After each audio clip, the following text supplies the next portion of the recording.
Hello and welcome to the Glad You Knew Politics Podcast. I'm Rhys and back in the studio with me is Nathan Ang. This week we speak with José Incio from the University of Pittsburgh. Like his fellow namesake, Jose Mourinho, our favourite football manager, he is also a special one, and it was a phenomenal chat learning more about what is going on in Peru. My word, Rhys. And there is more than meets the eye when it comes to Peru, especially when it recently had 3 different presidents in the space of a week. I think that really speaks to the chaotic nature of Peruvian politics. And even though the Peruvians have tried their best to tackle these issues, such as when they recently voted in a referendum to limit their politicians to only serving 1 term, it has led to unintended effects, such as their politicians now no longer stealing a little bit over a long period of time, but now more quickly and more greedily, as time is of the essence here. Time is at the essence, Nathan, and time waits for no one. You may be thinking throughout, no way, Jose, how could Peru have 3 presidents in 1 week? But it's unbelievably true, and they might have another one on the way come April time when their election is. But before that, let's get stuck in with another Glad You Knew Politics Podcast. Thank you for joining us, Jose, this morning or your evening, all the way in Pittsburgh. When we think of Peru, we think of Machu Picchu, and we're glad we think of you now, Jose. Thank you so much for inviting me, guys. And well, it's evening here, but I'm very happy to talk to you. Oh no, we're super excited, and we're so interested about your life. So, where did the big interest come for politics? Yeah, so I studied political science in Peru and then worked for the government for a while, and then decided to pursue my PhD. So I applied to Pittsburgh, which has a very strong Latin American, focus department. So I was invited here, and I was very happy to accept that invitation and start my PhD here. So there was no opportunity to do your PhD in Peru? Sadly, there are not many options as to do a PhD as full-time, like only focus on research. Some of the PhD there in Peru, they're like a part-time. So as I wanted something more focused on research and actually, learn more techniques, new methodologies and everything, US was one of the best options for me. That sounds, incredible here, Jose. And what I was going to say was, where did the love for politics come? Because we've been looking over the last couple of weeks, and we've seen, looking into dictatorships, Alberto Fujimori. So where did this interest come? Was it when you were younger, or was it through your family? How did the love for politics come about? Yes, I think it comes through, like, my family came from a small town in the north of Peru, where Peru is such a great country, but sadly there is a lot of inequality and not everyone has the same opportunities. And we know that one of the best way to change that is to be involved in politics, where you actually take decisions that can change everyone's life. In my case, I was more interested on trying to understand how politicians make decisions, and why my country, having a lot of resources, a lot of opportunities, we actually take take the best decisions to our people. So I was starting interested on that, but also, as you mentioned, I was part of the generation, or I was 18 years old when Fujimori left the power, and I was part of the protests there, and I was very involved in the movement again to recover our democracy. So that also marked us, for me at least, in the way to how to see how I see politics, and my interest to understand what's going on behind that. Well, speaking of Peru, and the reason why we have you here today is, I think, to talk about Peru, what's happening in Peru right now. But I think for many of our listeners who aren't aware of Peru, can you give us a brief history of Peru so that we can understand where Peru finds itself now? You spoke about a little bit about Fujimori and the protests, and I know that to understand how, like, now in Peru, it's had its like third president in a week. Can you give us a little bit of understanding and context of what's happened in Peru's past? Sure. Peru, and I think in Latin America, the region, we are in a continuous crisis, right? So, for instance, what happened this week is something actually started in 2016. But the roots of this crisis is not from 5 years ago. I think it has more time, where we can trace this crisis to the idea of actually the fact that we don't have a representative parties. And after a transition from democracy from an authoritarian regime to democracy, the political system didn't mature enough to have a parties that represent people and what is going on. So what's happening is we have a military dictatorship in the 1970s. Then we come back to democracy in 1980s. We have some parties. We have some kind of political system in a way, where we have a leftist parties, rightist parties, and everything. And then, but the economic crisis hit us so hard that people must look for options outside of the political system. That's when Fujimori rise. And economically, you can see Peru was growing in the 90s under Fujimori, and was like, we had a new constitution, and the market started like giving more opportunities to everyone, etc. But that progress was actually hiding a huge inequality. So not everyone benefits from the economic growth. And at the end, that create more, I would say, like people weren't happy with their parties and their representatives. And what's going on right now, I think, is in part consequence of that continuing, like a long tradition of parties not being representative now. So this crisis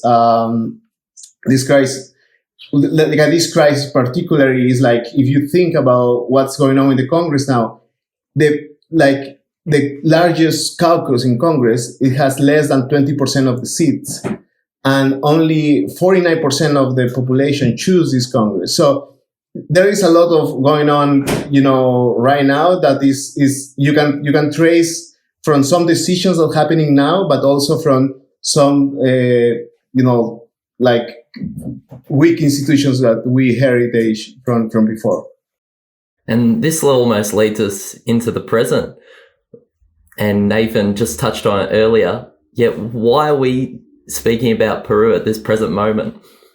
Yes, I think like this term started in 2016. Okay. So what will happen there is it was a very close election where the winner only won, PPK in that moment won over Keiko Fujimori for only 56,000 votes. And you to have an idea, both in Peru is mandatory. So where 26 million people vote, but the margin was only 56,000, so it was very, very close. But the main problem was like PPK won the election, but Fujimori controlled the Congress.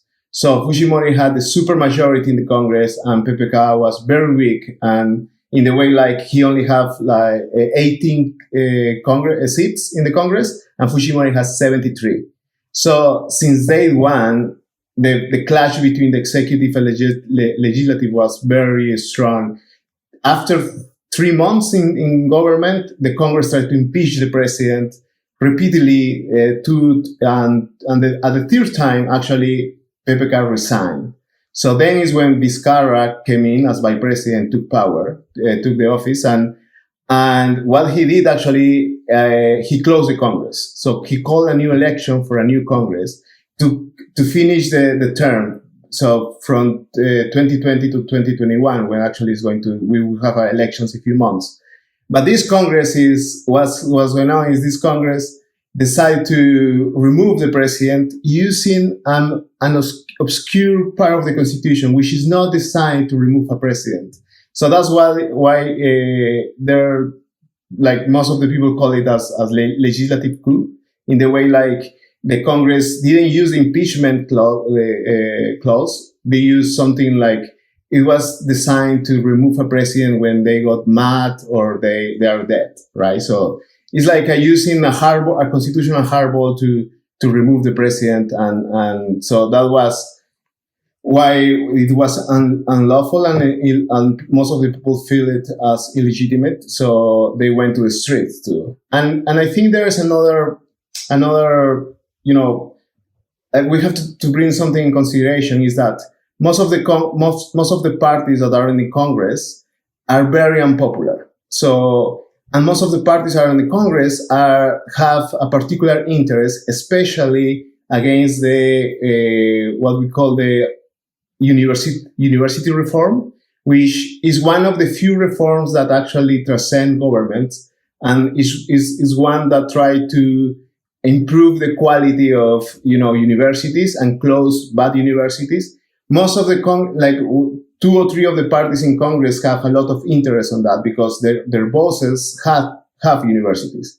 So there is a lot going on there where people understood that there is not like it was a baseless removal of Viscarra.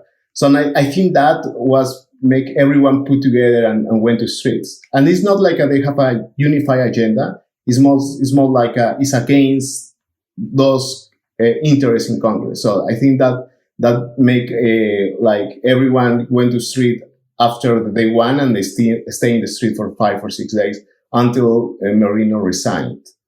Wow. There's just really so much happening as we speak. And I think one of the points that you brought up that I think our listeners who are not political experts like yourself here, Jose, when you say constitutional hardball, can you explain this to our listeners? Sure. Actually, a constitutional hardball is when the Congress stretch like an institution not designed to their own purpose. Meaning, like, for instance, in this case, this article of the Constitution was there to remove presidents that are dead, for instance, like, the presidents died, so you have to put a new one or something like that, like start the line of succession. But wasn't designed because, for instance, the Congress was saying that, Viscarra has some, there are some people saying like he was corrupt. That's okay, we can investigate that, right? But you cannot use that, article of the Constitution to say like, that's enough to, it's like he's dead now, so he should, be out of the office. In order to do that, you should use the impeachment clause, which is has a different procedure and you will need more votes and everything. So constitutional hardball basically is when you stretch the Constitution in your favor and, putting yourself in the edge to, doing something illegally, basically. It reminds me a little bit, I don't know if it's comparable, but in the US with Bill Clinton and how they impeached him over the scandal, but then now you have Donald Trump and he's, doing probably worse things but then they don't hold them to the same standard because it's their candidate from the Republican Party. Exactly. I think, like, for instance, that's a perfect example because we have impeachment as the US. Like, in order to impeach a president, you have to, start the investigation, go to hearings, and, at the end of the day, you need a lot of votes to impeach a president. This, again, using this clause was for, you only need 60 votes to remove a president. And that's where, the people who wrote the Constitution didn't put that in order to remove a president without, any kind of solid accusation or something like that. It just feels crazy though Martins Viscarra was removed on the grounds of mental incapacity though, considering it was just so popular. Exactly. And actually the latest poll showed that 91% of the Peruvians were against that move. And Viscarra is historically now the president who had the the higher approval of 71%. That's again. So the question is why, like the Congress decided to do that, remove one of the most popular president of Peru using, the constitution in that way. And I think it's because in one hand, they feel they don't respond to the people because they feel so apart from them. And secondly, is because most of the Congress or the representatives don't have a truly democratic commitment. So meaning that they don't take decisions thinking about how these decisions are going to affect the democracy in the long term, right? So I think that's something like, add to the equation. From what I understand, when you talk about Peru, you talked about before the big issue of inequality, and I think that's in a way inexplicably linked to the corruption issue in Peru. For many Peruvians, according to polls, it's like the biggest issue for them. The corruption in especially in politics, and even a bigger concern than the coronavirus. And is this simply the biggest challenge for Peru in tackling corruption before they can move forward and take on other issues like the big issue of inequality? Yes, I think corruption is one of the main challenge, not only because the damage towards the economy, but also because it's so entrenched with politics. So that's the main problem also. Before coronavirus, we're talking about 2017, long ago. And when Lava Jato was this huge corruption scandal in the whole Latin America with Odebrecht, driving politicians around Latin America. And what was happening in Peru was one of the few cases where we have independent prosecutors that start to, following the money and actually, accusing high ranks politicians. And so what we have is like suddenly we knew, but now we have proof that, our presidents were involved on that, they received the money and everything. And I don't know if, one of the cases is Alan Garcia, who was president twice. So when the police went to his house to, to put him in jail, he killed himself. So Peru was like, in the middle of one of the countries in Latin America where a special team of prosecutors had more progress against politicians that were involved in those corruption scandals. But the main problem was that one of the main parties involved with that is the Fujimorism itself. And the Fujimorism, have the control of the Congress. So it has a lot of power, to fight back those attempts. That's why Viscarra was very popular. Because when Viscarra took power, he didn't negotiate with the Fujimorism, and he closed the Congress and called for a new Congress. And then I think the people start to have some hopes about, okay, this is the first time where, the justice is going to, trap these, guys. Because, again, ex-presidents are like, it's crazy. Peru, every ex-president is under investigation right now. And some of those are in jail or dead. But, Toledo, for instance, in one of the first presidents after Fujimori is in US, but he's hiding because we try to put him in jail and everything. So I think that was you're right saying that that's one of the main challenge. And I think it's problematic, not only because, it's big or something, but also because of the political protection. So that's why I think people also feel like all these parties in Congress represent that, the protection to this corruption. So, and that's why only 10% of the population in Peru feel identified with parties. Do you almost feel, though, until the ghost of Fujimori is gone, Peru won't be able to tackle or tame the issue of corruption? Because, we were staggered seeing that his daughter, Keiko Fujimori, was in the opposition. Yeah, I think There is a huge debate right now in Peru, because there is a judge that might cancel Keiko Fujimori candidacy to the presidency in 2021. So there is a judge saying, like, basically the party is a criminal organization, so cannot compete in elections. So, and that's a very dangerous line, though, because it's very hard for taking parties out of the competition, because that's go against, the main idea of democracy, where, people have to choose. But on the other hand, you don't want parties that are not committed to democracy and they just want to, have power to cover themselves. And I think, having Fujimori, the Fujimorism star still is very strong in the country. So they have a lot of political power. So I'm not sure how that is going to unveil later. And, if she's going to win or not the presidency in 2021 is going to make a lot of difference on how all this corruption, anti-corruption efforts are going to, finally, get some results. But I think most of Peruvians, at least in 2017, 2018, we were very, I will say, we have hopes, because we saw presidents, getting into jail, prosecutors going to, to their houses to get more information and all this stuff. So we were like, okay, now is finally, the time to clean the house and actually have a better opportunity.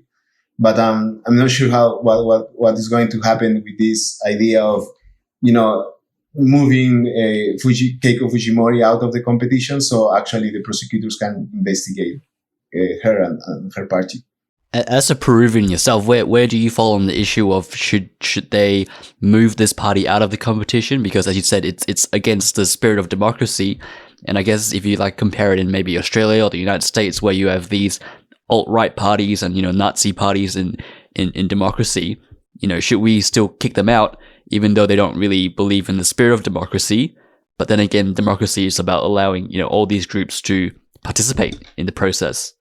Yes, my position right now is that yes, you need everyone to compete. That's true, but I don't think you need that kind of parties competing. Right? In my point of view, one of the famous political scientists from the 1970s says, Lins always says, you have parties who are committed to democracy and parties that are, not committed at all or try to undermine democracy, right? So in my opinion is Fujimorism, the Keiko's party doesn't have that democratic commitment to actually, they want to get to power because they want to enhance everyone's, or they have a policy, idea or something like that. They want to get to power because they want to have enough power to, stop the investigations and stop the anti-corruption efforts and everything. So I think my position now will be yes, if the judge actually want to remove them, I think some democracies need that, as you mentioned, the far right parties or Nazis party or something like that. I think this might be one of those cases, but it's very contested because my political scientist brain will say it's very tricky situation and go against the core of the democratic, society where everyone can compete and everything. But, instead of maybe thinking about preventing some parties from not competing, from what I've read and understand, it feels like the main problem that facilitates all of this is the Peruvian constitution itself. To me, it seems that it's incentivized in a way where anyone, regardless of your criminal background, can run for Congress. And, when they are elected, they have immunity from prosecution, or it seems that that's the main kind of the main thing that's allowing this corruption to foster. Yes, the Constitution is playing a big role in this debate, and I think even, for instance, there were attempts to Viscarra tried to promote a new legislative package that actually avoid that what you say, that, if you have, any kind of criminal record, you should not run for elections, things like that. The Congress vetoed that. And we have to understand the Congress vetoed that because 68 of the 130 congressmen, they are actually being prosecuted. So it's like, it's very sad because those guys have the key to not letting any other parties get into the competition, but at the same time, they are the worst options. So that's why Peruvians don't feel like, they have a truly option, because they have to choose among them, right? So there is, the political offer is very limited, and they use that when they try to reform the constitution to, make or enhance the representation, or to have a better parties or better candidates, they always stop that. But saying that, I will say that most of the spectrum from center right to the right, they were opposed to change the constitution, because the constitution represents for them one of the lock to economic development. Is very close to what happened with Pinochet's constitution in Chile. Like Pinochet constitution for most of the right, it represent like, thanks to these constitutions and, at the free market, we were able to progress. It's the same idea in Peru. But what's going on right now at this particular moment is like with this crisis and how the parties behave. Now the coalition from that's looking for a new constitution is larger. Meaning that 3 years ago, only the leftist parties were like, we need a new constitution, etc. And most of the population will say, no, we don't need a new constitution. We just need to reform something and that's it. But due to all these crises and how, everything is evolving, now the coalition for a new constitution is larger. So I won't be surprised if in 2021, we not only choose a new president, but actually vote for the need of a new constitution. And I think that constitution might, take all these legislative packages that try to avoid that. Like we need better people in politics, not all these, small mobs, I would say. Like we need politicians with a clean record and a higher democratic commitment than we have now. And I think maybe a new constitution might give that fresh start. But I'm saying, I see right now that the coalition for a new constitution have, increased enormously. And I hear people that I never expect to say something about that, saying like, yeah, you know what, we need a new constitution. When I think back to what you said before about how, a bulk of the politicians in Congress are being investigated, they should bring out the lines like in America of the police. It's just a bunch of bad apples in Congress that's preventing some changes. And also with the Constitution, as we learned in Bolivia, in Chile, is that the Constitution is not a neutral document. It's always written to benefit certain groups, and those groups are the ones that are in power right now. So there's no reason for them to want to change. Exactly. And it's something like, for instance, the competition is so close right now that only parties that are legally recognized can present candidates. But those are the same parties that have a lot of these, bad apples in their party. So they want, and every time they try to get new parties, they make they make the bureaucracy like, they always add more steps, so make it more difficult for like a new movement, etc., to try to get into the competition. I will say not all the parties. There are few exceptions that are actually we have some hopes, but definitely we need a new reboot of the political system for the next election. Yeah, hopefully you do get a new reboot. And I think looking at the recent changes in Peru, I've seen that you voted in a referendum to limit the people in Congress to one term. And look, it probably hasn't had the intended effect. Instead of politicians being corrupted in a smaller fashion over time, now you have to be corrupt straight away and to take as much as you can in your one term in Congress.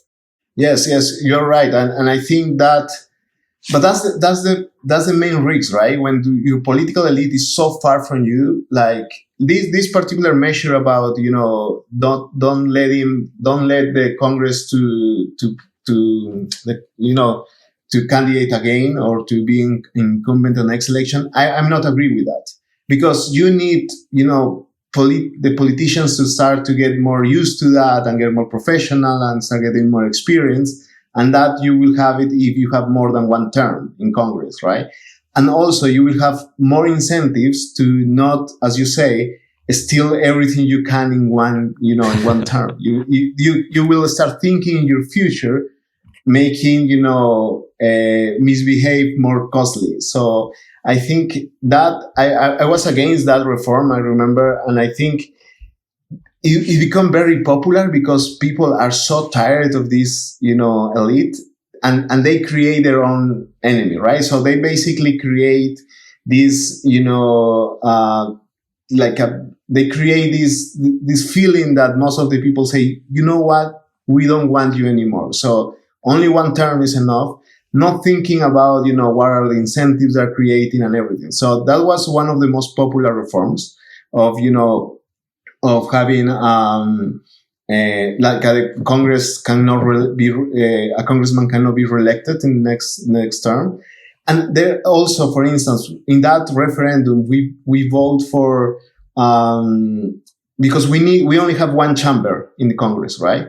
So there were a lot of debate that we need two chambers, like a Senate and House, right? Like a US, for instance. And that's something that I think might enhance the debate, actually, because you will have more steps, you will have more people, involved and everything. But the politicians create themselves this, distance with the population that they say, you know what, we do not want more of these, political spaces. So they're like, I think it was very sad, that referendum, because I think there was opportunity to create a Senate and all this stuff. Like I as political scientist say, okay, we need this, but the politicians at that moment create that distance with the population that they basically say, whatever, we don't want more of this. So we don't want a re-election. We don't want Senate. We only want you guys out.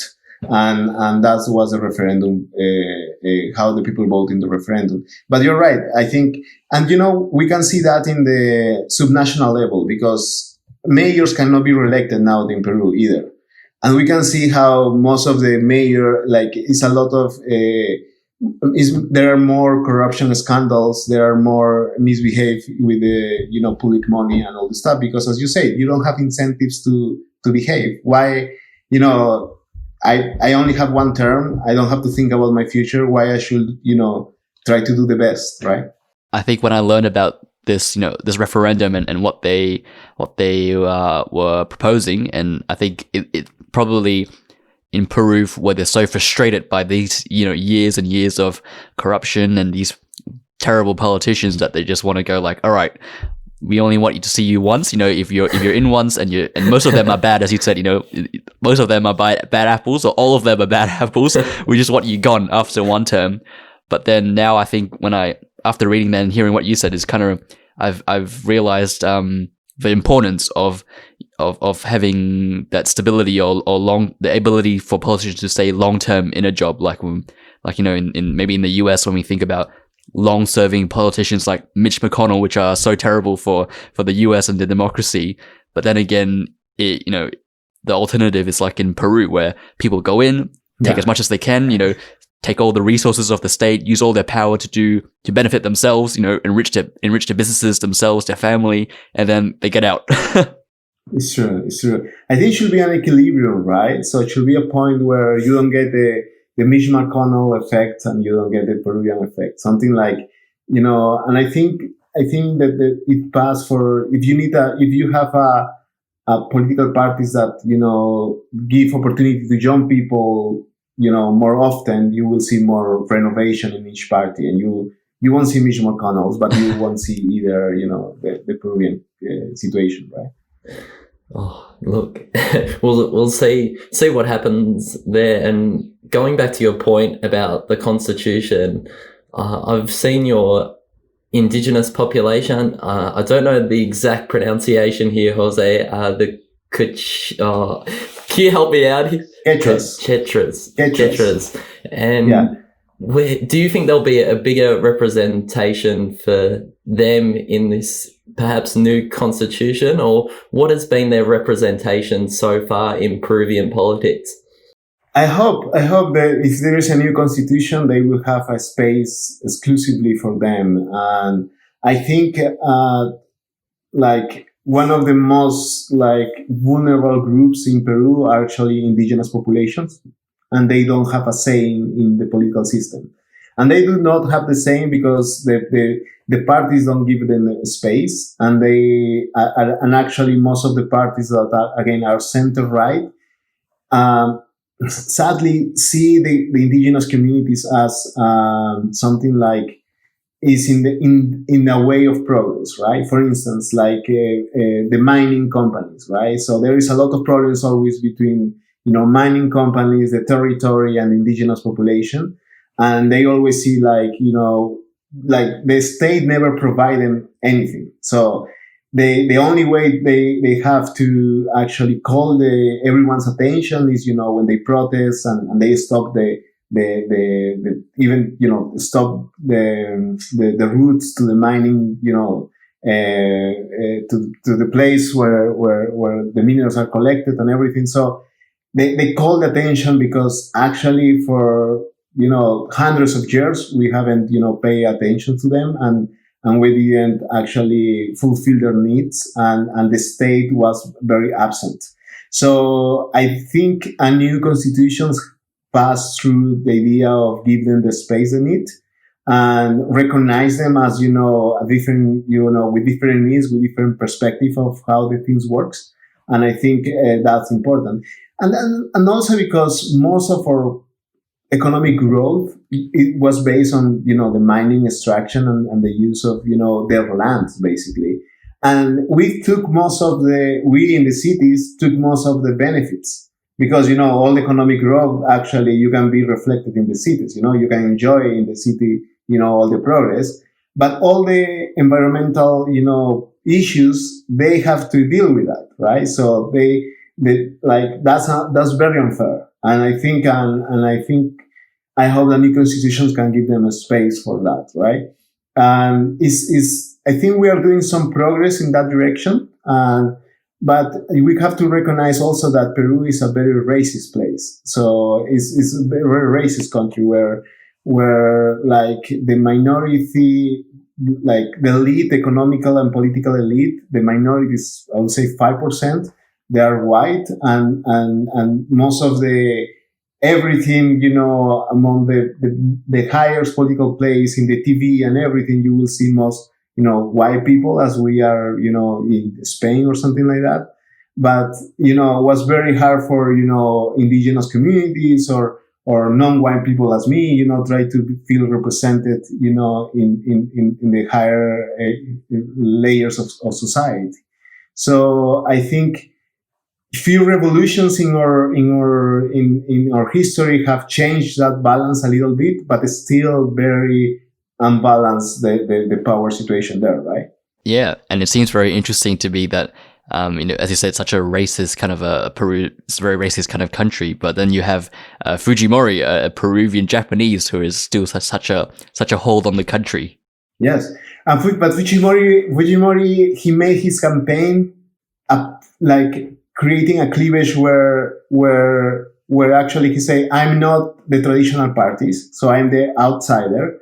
So everybody vote for him. But you know how racist we are, and the way he called himself Chino, which means Chinese, even when he's Japanese, because yeah, exactly. Yeah, that was crazy, right? So he called himself that because he knew he will get, empathy for for, like people, like sadly in Peru, they think it's funny to say that, right? So he called himself, I'm the Chino, when he's Japanese, obviously. Yeah. But, like, for instance, Afro-Peruvian communities have suffered a lot of discrimination too. Like, Peru is one of those countries where, like, there is not clear, like, lines between ethnic groups, so make the racism more under the skin. So it's not that clear. The discrimination is not that clear, but it's there. And I think that is changing. And if I can recommend a documentary that explains a lot about that, is one called Revolución y la Tierra, which explained the land reform in 1970s that changed a lot, how the hierarchical societies in Peru and everything. But going back to the point of the indigenous communities, I think we have a lot of debts to those communities, and we hope with the new constitutions, actually they give them the space that they deserve. And the main problem is going to be how you like channel that representation, right? So, and with the parties we have already, that will be very hard. And so that's a lot of debate right now. Well, yeah, I'm super interested to know more in the next coming weeks and years about the Constitution in Peru. And you spoke about earlier, not about the Constitution, but inequality in Peru. And we said that the Peru was more worried about the corruption instead of coronavirus. I would be willing to know more about the inequality and how people feel that they're struggling and yeah, what is the barriers on them progressing in society? Sure. Coronavirus, actually, what this pandemic did was to unveil how unfair is our society. I will tell you what, in 2016, when this presidential term started with PPK, which was the president-elect at that moment, he was so sure that we were going to be part of the OECD, like, the group of these developed countries. He was so sure about it. Most of the political and economic elite was so sure about it because, you see, we have grown 20 years already, our growth is one of the largest in Latin America, But most of that didn't just benefit a little, section of the population. Like, our economy, 75% of our economy is informal. So it's not like, everyone has a job. Everyone has a job in a way because they made their own jobs, right? They sell things in the street. They are, or companies hire them under the table without the rights. So 75% of our population, or economic population, is under, what we call informal economy.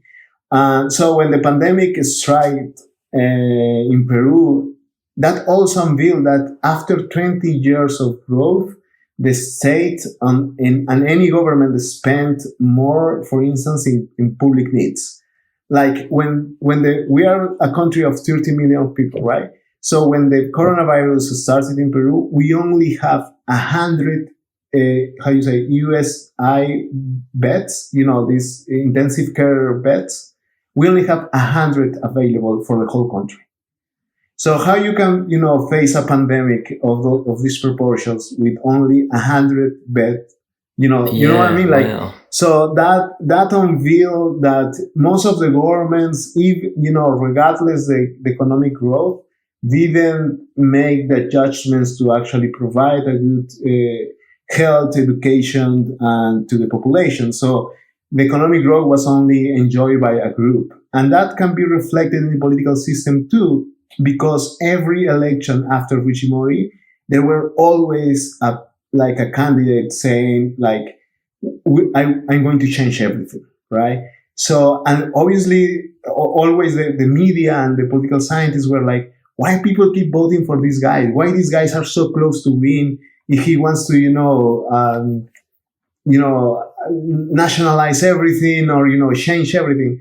it's because most of the population wasn't enjoying what we were enjoying. So it's like most of the population actually, didn't have any kind of healthcare system, didn't have, education is very, very bad, public education is very, very bad. So that's why they didn't have anything to lose. So every time a populist came and say something like, yeah, I will, kick everyone out and, and kick the minings out and all this stuff, everyone's like, okay, that might, that change might, benefit me finally, right?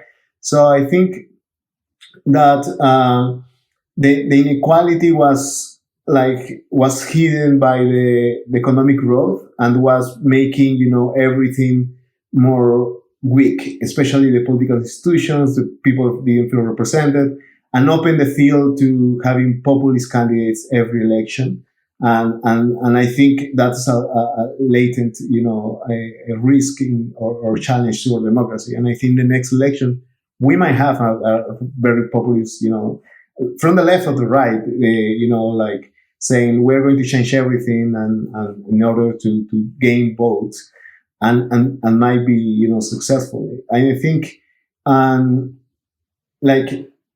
for instance, was very. Do you have an idea of how unequal is Peru? Is like when a coronavirus started, a lot of the families in Lima who had money, they say, "Oh, okay, we are going to our beach houses and enjoy the quarantine there." I don't understand why people have to leave to the streets. Why they're working if we're in the pandemic. They were very judgmental towards people that they have, because they didn't have any kind of safety net as they did to, face the pandemic. So after the government called quarantine, a strict quarantine, but after a week, it was two options: or you die by coronavirus, or you die because you don't have nothing to eat, right? So people were just going back to work, try to find something, some kind of money and everything.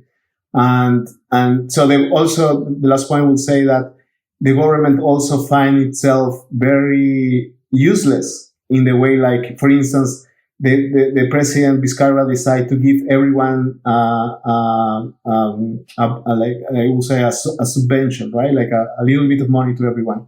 Then they realized that we don't know how deliver this because, in Lima, you will have a lot of banks, but in the rest of Peru, you don't have that.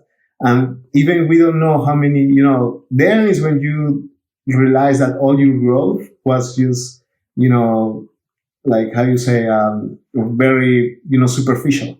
You didn't have a strong government to deliver the goods and all the stuff, right? I find it ironic, though, that the rich in Lima went to the beach houses. This seems like this is a worldwide problem with people understanding coronavirus, with inequality from the rich to the poor, and it's probably highlighted the big issue with your healthcare that I don't think even our listeners would realize that if there's no social benefits, that people have to go out and work. Even though you close down early and swiftly, people still had to put food on the table. If there's no social welfare, you can't do that.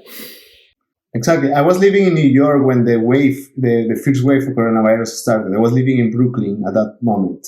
And you can see, even, it's not only in Peru, but you can see in New York how inequality actually make the hit very different, depend where you are. If you give me your zip code, I can give you how much probability you have or be affected by this. Like I live close to Queens, so you can see our neighborhoods where like you can see the ambulance coming and going all the time. Obviously, people who had money say, okay, we leave New York, we go to our cabin in some park or something like that. But that's the same situation in Peru too. And I think everywhere you will find something like that too. But the thing about the people, the beaches in Lima, is like they were so unaware of how most of the population live in their own city that one of the largest newspaper in Peru print that as headline. People in Lima goes to beaches to stay for quarantine. And everyone was like, who, like, I don't know, like only 0.01% of Lima will be able to do that. But I think, back to your point, I think, inequality and, having this feeling of, despite every media and every politician saying that Peru is growing and everything, they didn't feel that. So that was, I think, one of the main drivers of this political crisis. I think, I think especially when you can see how when countries deal with the coronavirus, it kind of tells you a lot about how their systems work. Like in Peru, even though you shut down early, the rest of the bulk majority of the population can't really afford to stay at home and shelter in place. And even in America, such a rich country, it kind of feels a bit maybe like Peru, where because I spent the first about 4 months of this year in America on exchange before I graduated, and my experience of America feels like there's such a divide between the rich and the poor. Where if you have money in New York, it's a great city to be in. You go all these places and you can stay in very nice places. But if you're struggling and you're really struggling, like it's just and when you're struggling in New York, it's so tough. I think when I just see people like in the subway and just the homeless people and have to sleep on the streets, it's just I just can't believe it that you have such a financial hub and a capital of the world, but then again you have all these people that are struggling so terribly. It's true, and I think one of the main themes in this presidential election, at least in the primaries, was healthcare reform, right? So healthcare here is crazy. If you don't have a insurance, like you will pay thousands of dollars for a small thing. So in the middle of the pandemic, that's not, that's very important. When you need a lot of testing as well to, get a coronavirus test to see if you have it, especially at the start when I remember I was at the university and they had a meeting and they were asking, people were very concerned about, it's going to cost me thousands of dollars to get a coronavirus test. Do I really want to get a test? But then where else you compare it to here in Australia, especially in Melbourne where we are, there's testing everywhere.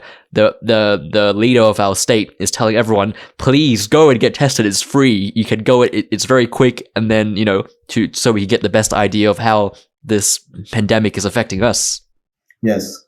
I think Peru, regarding coronavirus, have the political intention, but lack the government capabilities or the state capacity to do the things. I think that at the beginning, the government took the right decisions, but didn't have the resources to or do the testing, or we increased the bets, from 100 to 1,000. But how take us months to get to there. So I think that the toll we pay was one of the highest. I think we have one of the largest or the highest death rates per million of inhabitants, I think, for COVID. Oof. On the bright side, though, what gives you hope? Because it feels too depressing to finish on that note. Yeah. I think what we saw in this last week in Peru is what I experienced in the 2000s in Peru too. It's like they were young people in the street fighting for their democracy, right? So there were young people, like thousands going to protest and, knowing that they can risk their lives. Actually, 2 young people, Brian and Inti, they died during the protest because as we didn't have government, the police didn't have an appointed minister. So you don't have a political responsible for their actions. So they were wild. The repression were very, very hard. I think that need to be investigated. But what gives me hopes is it's not like you saw your country, passing through this crisis and being the age of an authoritarian regime or something like that, and you stay home. They went out and in 1 week, they fixed the problem that the old political elite created, right? So, and I think that's very important. And that gives me a lot of hopes. And I think that means that there are those new generations that are more involved. And they're challenging the parties to start to have a better environmental conscience, for instance, and I think that's great. And be more aware of or like Peru is a very misogynist country, so there's a lot of movement against that. So I think that gives me a lot of hopes. My only concern is that I hope they find a way to channel that, towards, institutions, so they can, get representation or change institutions if they want to. And don't, I hope they can do that. Or parties, or the few parties, I think they are still having some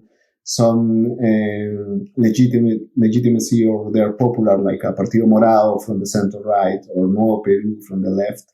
They can, absorb their demands and give them space, give them a lot of space so they can, start getting more involved in politics. I think that gives me a lot of hopes. And I think Peru is a very resilient country, I think, and I hope we can pass through this crisis. And in 2021, when we have a new government, we can again reboot our political system and have better, this young generation deserves better politicians, and I hope that they can get it. But I'm positive on that note. I think I was so afraid that we end up as Bolivia in the way, after the Morales election and everything that happened there, the extreme right stay for a few months. Even they lose the last election, but I was so afraid that nobody will do anything in Peru, and these people will stay in power. Merino will stay in power, and send us back in all the reforms we the little progress we made in education and all this stuff. I was so afraid of that, but I think I was very happy when everybody went out and stopped it. Right. So right, and that's almost the perfect part to put our little expedition to Peru on hold for the moment. But we hope we can speak to you again, because I don't think you can fool the young generation of young Peruvians, because as you said, this generation deserves better. So thank you, Jose. Thank you, Jose. My pleasure, and I will be more than happy to speak with you again, guys, and I hope this was helpful for you too. So was. Thank you so much again, Jose. Thank you for listening to the Glad You Knew Politics podcast. If you haven't already, please subscribe to the podcast, leave us a rating and a review on what you thought about this week's episode, and any other questions you might have or issues you would like us to cover in future episodes. You can keep up to date with us and the podcast by following us at Glad You Knew on Instagram, Twitter, Facebook, YouTube, and LinkedIn. Links are in the description below.